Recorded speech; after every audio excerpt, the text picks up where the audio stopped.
अलिफ से अनार, अलिफ मद आ से आम,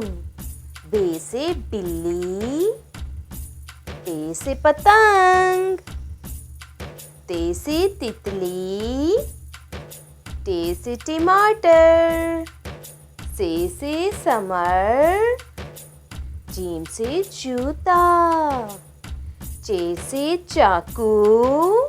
हे से हथौड़ी, खे से खुबानी, दाल से दरख्त,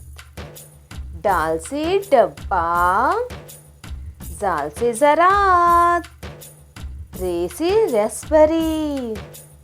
रे से कोई लफ्ज़ शुरू नहीं होता मगर अल्फाज बनाने के दरमियान में इस्तेमाल होता है, जैसे कि गुड़िया। जे से ज़ेवर, ये से यालाबारी, सीन से सलाद, शीन से शलजम, स्वाद से साबुन, ज़ाद से ज़रब, तोई से तोता, ज़ोए से ज़रूफ,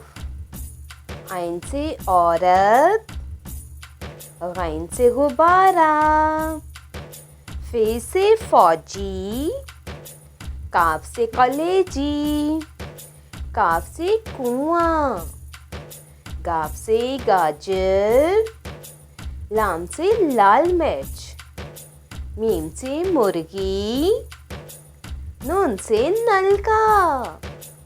वाव से वर्दी, हे से हाथी,